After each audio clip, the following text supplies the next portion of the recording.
30 जुलाई साल 2000 रात के करीब 9:30 बजे गाजनूर तमिलनाडु में एक पॉपुलर एक्टर के फार्म हाउस पर 10 से 12 मास्क लगाए हुए लोग घुसते हैं। उस एक्टर के पत्नी के मुताबिक फैमिली के सभी सदस्य साथ बैठकर टीवी देख रहे थे। जब वो लोग घर में घुसे, वो लोग उस एक्टर को उसकी 3 फैमिली मेंबर्स के साथ किडनैप कर जंगल ले जाते हैं। उन्हें 108 दिन बंदी बनाए रखने के बाद फाइनली छोड़ देते हैं। एक पुलिस ऑफिसर के मुताबिक उन्हें छुड़ाने के लिए सरकार को उस किडनैपर को 15 करोड़ रुपए 2 इंस्टॉलमेंट में देने पड़े थे। दरअसल ये एक्टर कोई और नहीं बल्कि इंडियन सिनेमा हिस्ट्री के वन ऑफ द ग्रेटेस्ट और वर्सेटाइल एक्टर डॉक्टर राजकुमार थे। डॉक्टर राजकुमार पद्म भूषण और दादा साहेब फाल्के के अवार्डी भी रह चुके हैं। वो साउथ के सुपरस्टार पुनीत राजकुमार के पिताजी भी थे। मगर इतने बड़े अभिनेता को किडनैप करने का साहस करने वाला ये इंसान कौन था? इसके 2 साल बाद 25 अगस्त 2002 में रात के 8 बजे कर्नाटका के फॉर्मर मिनिस्टर एच नागप्पा को कुछ मास्क पहने लोग किडनैप कर लेते हैं। ये वही किडनैपर्स थे जिन्होंने 2 साल पहले डॉक्टर राजकुमार का किडनैप किया था। ये किडनैपर गवर्नमेंट के सामने अपने कुछ डिमांड्स रखता है। इनमें से कुछ डिमांड्स इतने खतरनाक थे कि उन्हें आज तक डिस्क्लोज नहीं किया गया। किडनैपिंग के 106 दिन बाद जंगलों में उन किडनैपर्स का एनकाउंटर स्पेशल टास्क फोर्स से होता है। वो किसी तरह वहां से बच निकलते हैं, मगर इसके बाद उस किडनैपर को इतना गुस्सा आता है कि वो नागप्पा को गोली मार देता है। पुलिस को 3 दिन बाद नागप्पा की लाश जंगल में डिकम्पोजिंग स्टेट में मिलती है।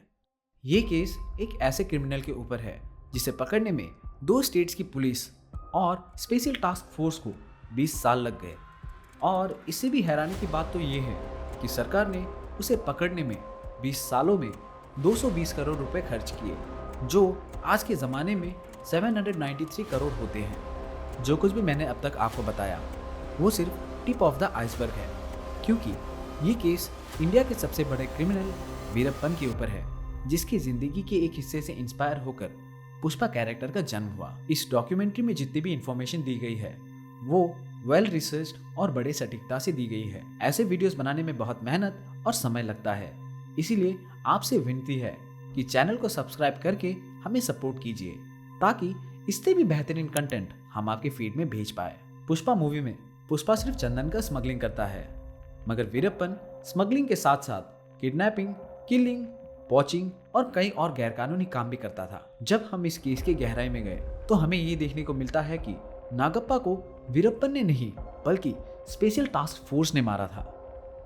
तो चलिए इस केस को शुरू करते हैं और देखते हैं कि कैसे एक 10 साल के साधारण लड़के ने इंडिया का सबसे बड़ा मोस्ट वांटेड क्रिमिनल बनने तक का सफर तय किया। Namaste guys, welcome to case talks. I am Akash and you are watching the shadow of the forest. Koose Munnusamy Veerappan का जन्म 18 जनवरी 1952 में कर्नाटका के गोपीनाथम में हुआ था। उसके माता पिता चरवाहा के काम से घर चलाते थे। गोपीनाथम कर्नाटका और तमिलनाडु के बाउंड्री में पड़ता है और वो जगह पहाड़ों से घिरा हुआ है, इसीलिए वहाँ पहाड़ों के डाकुओं का प्रभाव रहता था। 10 साल की उम्र में ही वीरप्पन मलया मम्मतियन नाम के डाकू से बहुत प्रभावित होता है और वो अपने चाचा साल्वे गावदर के अंदर काम शुरू करता है, जो हाथी के दांत और लाल चंदन स्मगलिंग का काम करता था। इसी 10 साल की उम्र में ही वीरप्पन शूटिंग शुरू करता है और साल के अंत तक उनके गैंग का बेस्ट शूटर बन जाता है। समय के साथ वीरप्पन स्मगलिंग का काम सीखता है और उसमें माहिर हो जाता है। 17 साल की उम्र में वो एक फॉरेस्ट गार्ड का कत्ल कर अपनी लाइफ का पहला मर्डर करता है। जब वो अपनी स्मगलिंग टेक्निक पर कॉन्फिडेंट होता है तो 18 साल की उम्र में वो अपने चाचा के गैंग को छोड़कर अपना धंधा शुरू करता है। बस कुछ ही समय में वीरप्पन अपने समय के बाकी स्मगलर से बहुत आगे निकल जाता है, इसीलिए वो उसके दुश्मन बन जाते हैं। वो वीरप्पन के सभी स्मगलिंग की खबर पुलिस को पहले ही बता देते थे। बहुत बार तो वीरप्पन को अपना माल छोड़कर भागना भी पड़ा था। वीरप्पन फिर तंग आकर उन सभी खबरियों को मार देता है जो पुलिस तक ये खबर पहुंचाते थे। धीरे धीरे वो उन पुलिस ऑफिसर्स को भी मारने लगा जो उसके रास्ते में आते। जंगल का राजा होने का भूख उसे इतना सताती है कि वो उसके सारे बड़े कंपटीटर्स को भी मार डालता है। यहीं से उसके तस्करी का असली धंधा शुरू हुआ।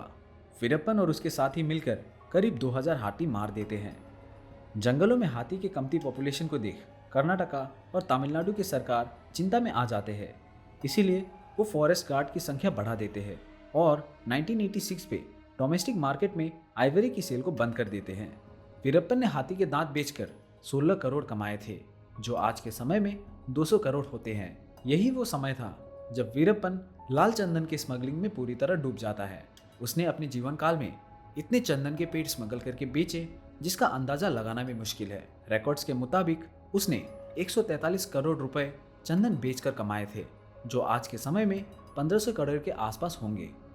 वीरप्पन जंगल, जो सरकार की प्रॉपर्टी होती है, वो उसे अपना टेरिटरी समझता था और वो इस टेरिटरी का राजा। इसके बाद बहुत सारे फॉरेस्ट ऑफिशियल्स वीरप्पन को पकड़ने जाते हैं, मगर सब मारे जाते हैं। तंग आकर कर्नाटका गवर्नमेंट ने 1983 में एक reputed Indian forest officer P Srinivas को डेप्यूटी कंजर्वेटर ऑफ फॉरेस्ट के पोस्ट में प्रमोट कर चामराजनगर एरिया में अपॉइंट कर देते हैं, जो वीरप्पन के टेरिटरी के अंदर आता था। श्रीनिवास 3 साल में उस जगह पर अच्छा नेटवर्क बना लेते हैं और फाइनली 1986 में वीरप्पन गिरफ्तार हो जाता है। कोई सोच सकते हैं कि कहानी यहाँ आकर ख़त्म हो जाती है, मगर एक्चुअल में कहानी यहाँ से शुरू होती है। 1986 में अरेस्ट के बाद वीरप्पन को बोडीपाड़ा नाम के फॉरेस्ट ऑफिस में इंटेरोगेशन के लिए शिफ्ट किया गया। पुलिस वीरप्पन के कुछ ठिकानों पर रेड मारकर कई टन लाल चंदन रिकवर कर लेते हैं। फिर एक अंधेरी रात जब श्रीनिवास वीरप्पन की इंफॉर्मेशन के मुताबिक उसके एक ठिकाने पर रेड मारने निकलते हैं, तो वीरप्पन उस फॉरेस्ट ऑफिस से भाग निकलता है। आज तक किसी को ये नहीं पता कि कैसे वीरप्पन उस रात फॉरेस्ट गार्ड के रहते हुए भी वहाँ से भाग निकलता है। कुछ फॉरेस्ट ऑफिशियल्स का कहना है कि उस रात गार्ड्स को हेवीली ब्राइब किया गया था। 1 साल बीत जाता है। फिर 1987 को वीरप्पन तमिलनाडु के एक होनहार फॉरेस्ट ऑफिसर चिदम्बरम का किडनैप कर लेता है और उन्हें इतनी बेरहमी से मारता है कि उस एरिया के लोग कांप उठते हैं। ये कत्ल वीरप्पन को फिर से लाइमलाइट में ले आती है। फॉरेस्ट ऑफिसर पी श्रीनिवास, जो वीरप्पन का केस हैंडल कर रहे थे, बहुत परेशान हो जाते हैं। उन्हें पता था कि उनकी पुरानी नेटवर्क अब काम नहीं आने वाली, इसीलिए वो इस बार एक नया अप्रोच लेकर आते हैं। इस बार श्रीनिवास वीरप्पन के जन्म स्थान गोपीनाथम से शुरू करते हैं। पहले पुलिस लोकल लोगों से वीरप्पन की इंफॉर्मेशन निकलवाने के लिए उन्हें टॉर्चर करते थे, मगर श्रीनिवास आकर पुलिस की ये इमेज सुधारते हैं। श्रीनिवास गांव के लोगों के लिए बहुत काम करने लगते हैं। गांव वाले उसे बहुत इज्जत देना शुरू करते हैं और तभी वो उस गांव के लोगों को नौकरी पाने में भी मदद करते हैं, जिससे वो उनके लिए भगवान समान हो जाते हैं। बहुत लोगों की नौकरी हुए, जिनमें से एक वीरप्पन की बहन थी जिसका नाम था मारी। करीब 3 साल बीत जाते हैं और 1990 तक श्रीनिवास के गोपीनाथम गांव में अच्छे नेटवर्क्स बन जाते हैं। उन्हें ऑलरेडी वीरप्पन के बारे में इंफॉर्मेशन मिलने लगी थी। फिर एक दिन श्रीनिवास को एक इंटेल मिलती है कि वीरप्पन जंगल से बाहर आने वाला है और इसके अकॉर्डिंगली एक प्लान रेडी करते हैं। इस प्लानिंग के चलते वीरप्पन के लोग कुछ लोकल इन्फॉर्मर्स को पुलिस की गाड़ी में घूमते हुए देखते हैं। उसके अगले दिन वीरप्पन उन सभी इन्फॉर्मर्स को बेरहमी से मार देता है और उनके कटे हुए सर लेकर पूरा गांव घूमता है। अब आपको ये पता लगना चाहिए कि वीरप्पन ने अपनी लाइफ में सिर्फ उन्हीं लोगों को मारा जिन्होंने उसके लाइफ में कठिनाई पैदा की, जिनमें से ज़्यादातर पुलिस और फॉरेस्ट ऑफिसर के लोग थे।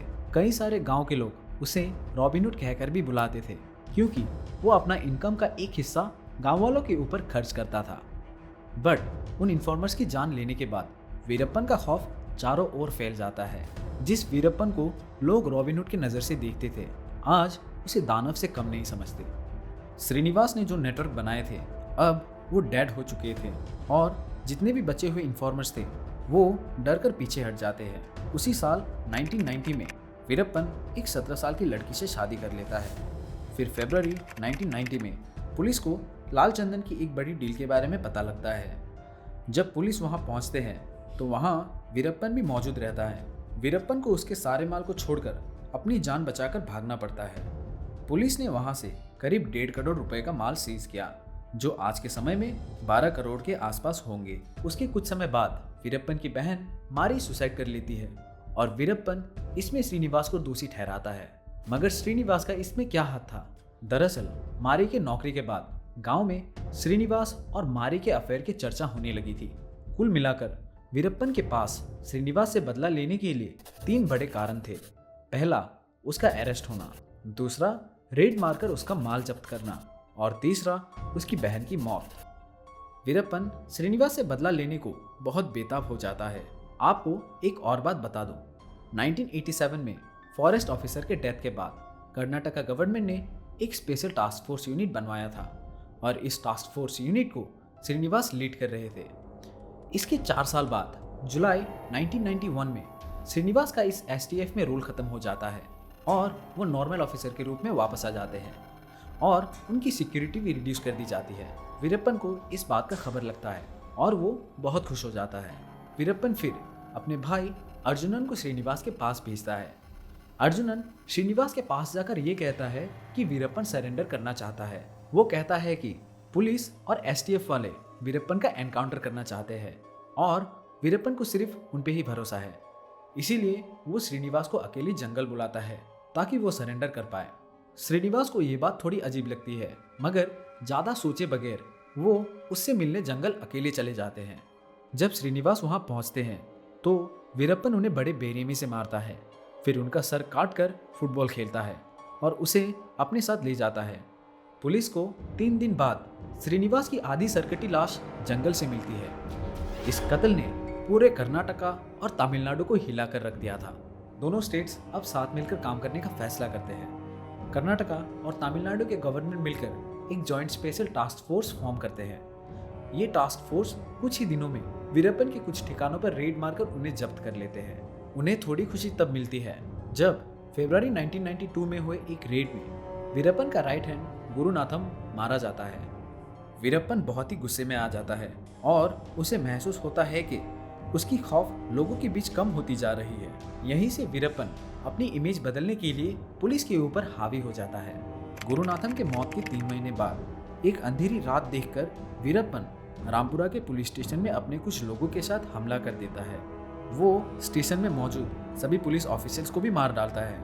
इसके कुछ ही दिन बाद वीरप्पन एक आइवरी डीलिंग की नकली खबर फैलाता है। एचपी हरिकृष्णा, जिन्हें जॉइंट स्पेशल टास्क फोर्स का हेड बनाया गया था, ये खबर सुनते ही एएसआई शकील अहमद और कुछ स्टाफ मेंबर्स के साथ रेड मारने पहुंच जाते हैं, मगर उन्हें ये नहीं पता था कि ये इन्फॉर्मेशन कितनी सही है। जब वो वहां पहुंचते हैं तो वहां आइवरी की जगह वीरप्पन के लोग बंदूक ताने उनका इंतजार कर रहे थे। वहां तुरंत फायरिंग शुरू हो जाती है और इस शूटआउट में एसपी हरिकृष्णा के साथ एएसआई शकील अहमद और 5 पुलिस स्टाफ मेंबर्स की मौत हो जाती है। वीरप्पन पुलिस को इतना नीचा दिखाना चाहता था कि वो यहाँ भी नहीं रुकता। इसके 1 साल बाद 1993 में वीरप्पन तभी के जॉइंट स्पेशल टास्क फोर्स के हेड आईपीएस गोपाल कृष्णन को चैलेंज करता है कि अगर उन्होंने उसे पकड़ लिया तो वीरप्पन पूरे कोलातूर गांव में उनकी पोस्टर चिपकाएगा। गोपाल कृष्णन इसके तुरंत बाद एक प्लान रेडी करते हैं। वो 15 इन्फॉर्मर्स, 2 फॉरेस्ट गार्ड और 5 पुलिस ऑफिसर के साथ एक बस और एक जीप में जंगल के लिए रवाना हो जाते हैं। मगर जब बस पालार ब्रिज पहुंचती है तो वहां वीरप्पन द्वारा बिछाए गए माइंस की वजह से ब्लास्ट हो जाती है। बस के सारे 22 लोग अपनी जान गंवा बैठते हैं और गोपाल कृष्णन, जो पीछे वाले जीप में थे, इतनी बुरी तरीके से घायल होते हैं कि उन्हें 9 सर्जरीज करने पड़ते हैं। थोड़े इन्वेस्टिगेशन के बाद पता चलता है कि इसमें वीरप्पन की पत्नी मुथुलक्ष्मी भी शामिल थी। कहा जाता है कि मुथुलक्ष्मी ने कुछ क्रूशियल इन्फॉर्मेशन वीरप्पन तक पहुंचाई थी। पुलिस उसे अरेस्ट कर लेती है, मगर कुछ दिनों बाद पुलिस को उसे छोड़ना पड़ता है। इसके तुरंत बाद बीएसएफ भी एसटीएफ के साथ जुड़ जाते हैं और जुलाई 1993 में वो एक ऑपरेशन करते हैं जिसमें वीरप्पन के 19 लोग गिरफ्तार होते हैं। उसके 1 महीने बाद अगस्त 1993 में बीएसएफ फिर से एक बार वीरप्पन के गैंग से टकराते हैं और इसमें वीरप्पन के 18 लोग मारे जाते हैं।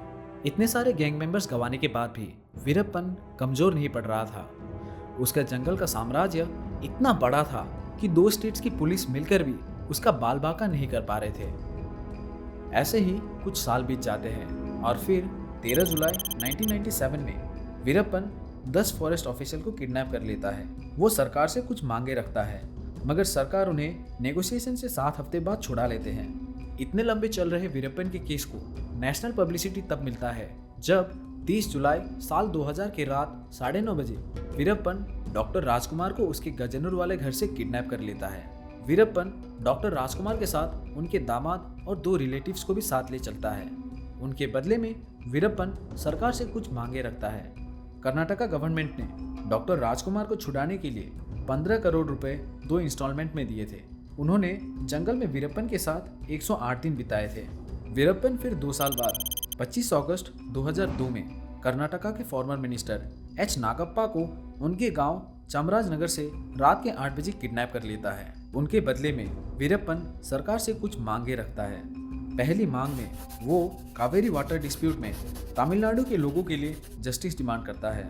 दूसरी मांग में वो तमिल को कर्नाटका का सेकंड लैंग्वेज बनाने को कहता है। तीसरी मांग में वो कुछ तमिल पॉलिटिकल प्रिजनर्स की आज़ादी मांगता है। चौथी मांग में वो सरकार से 1000 करोड़ रुपए डिमांड करता है, जिसमें 900 करोड़ सोना और 100 करोड़ कैश। और भी कई सारे ऐसे डिमांड्स थे जो सरकार ने आज तक पब्लिक नहीं किए। एसटीएफ द्वारा उनको बचाने की प्लानिंग की जाती है। मगर जैसा कि मैंने इस डॉक्यूमेंट्री के शुरुआत में बताया, नागप्पा अपनी जिंदगी से हार तो बैठते हैं। यहाँ गौर कीजिए, जब पुलिस वहाँ वीरप्पन द्वारा हुए नागप्पा की हत्या की बात करते हैं तो नागप्पा जंगल से एक ऑडियो रिकॉर्डिंग भेजता है, जिसमें वो ये कहता है कि नागप्पा को उसने नहीं बल्कि एसटीएफ वालों ने मारा है। वीरप्पन कहता है कि नागप्पा को एसटीएफ के ऑपरेशन के वक्त गोली लगी थी और उसके अगले दिन वीरप्पन उन्हें जंगल में छोड़ देता है ताकि एसटीएफ वाले उन्हें ढूंढ ले। उसे नहीं पता था कि नागप्पा की मौत हो जाएगी। इसके 3 दिन बाद एसटीएफ को नागप्पा की लाश चांगड़ी फॉरेस्ट में मिलती है। नागप्पा की मौत के बाद सरकार में बहुत हलचल मचती है और फिर वीरप्पन की बाउंटी 2 करोड़ से इंक्रीज कर 5 करोड़ कर दी जाती है, जो उस समय दाऊद के बाद आता था। उन्हें बस वीरप्पन चाहिए था, जिंदा या मुर्दा।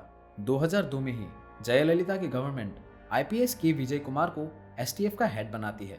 विजय कुमार 10 महीने में ही वीरप्पन के सारे इन्फॉर्मेशन कलेक्ट कर लेते हैं और एक दिन जब वो वीरप्पन की एक किताब पढ़ती हुई वीडियो देखते हैं तो उन्होंने देखा कि वीरप्पन को पढ़ने में कठिनाई हो रही थी। विजय कुमार ने 10 महीने में जितनी इन्फॉर्मर्स बनाई थी उनमें से 2 वीरप्पन के डायरेक्ट गैंग मेंबर्स थे। उनसे पूछने पर यह पता लगता है कि वीरप्पन को आंखों की बीमारी है और वो जल्द ही इलाज के लिए जंगल से बाहर आने वाला है। इसके कुछ दिनों बाद 16 अक्टूबर को वो इन्फॉर्मर विजय कुमार को खबर देता है कि वीरप्पन और उसके कुछ लोग 18 अक्टूबर को सेलम की एक हॉस्पिटल के लिए निकलने वाले हैं और एम्बुलेंस अरेंज करने को उसे बोला गया है। यहीं से एक ऑपरेशन की शुरुआत होती है जिसका नाम ऑपरेशन कोकून दिया जाता है। इस ऑपरेशन में एसटीएफ एम्बुलेंस के ड्राइवर के रूप में 2 कमांडोस भेजते हैं। उस एम्बुलेंस में सेलम की स्पेलिंग गलत लिखी होती है, मगर लकीली ये किसी के नोटिस में नहीं आती।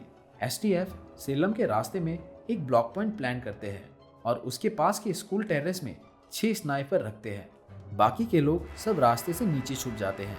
वीरप्पन अपने मूंछें काटकर एम्बुलेंस में सवार होता है। जब एम्बुलेंस ब्लॉक पॉइंट के पास पहुंचता है तो ड्राइवर हेडलाइट से इशारा करता है कि वीरप्पन के साथ 3 और लोग हैं और वो लोगों के पास बंदूक है।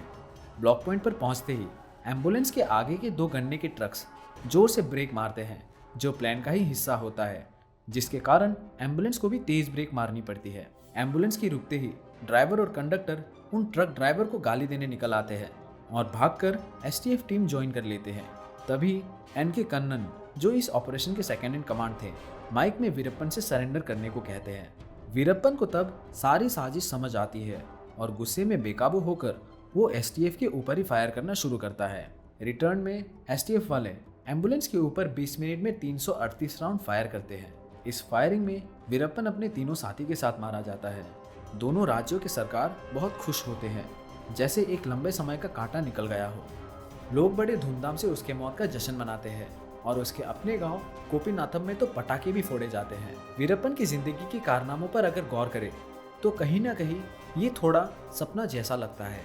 इतने सारे क्राइम करके आज़ाद घूमना ये एक डाकू के लिए साधारण सी बात नहीं है, जब तक उसके पास करप्टेड पॉलिटिशियंस और पुलिस वालों का हाथ नहीं हो। ये डॉक्यूमेंट्री में आपको शायद वीरप्पन और थोड़ी बहुत पुष्पक की कहानी देखने को मिली, मगर मुझे उससे ज़्यादा एक सिस्टम की फेलियर नज़र आई, जो एक सिस्टम मशीनरी की करप्टेड पार्ट्स की वजह से होती है। आशा करता हूँ इस वीडियो से आपको वीरप्पन के बारे में अच्छी खासी जानकारी मिली। जाते जाते वीरप्पन के बारे में अपनी राय कमेंट में लिखना ना भूलिएगा। नमस्ते गाइस, मिलते हैं अगले वीडियो में।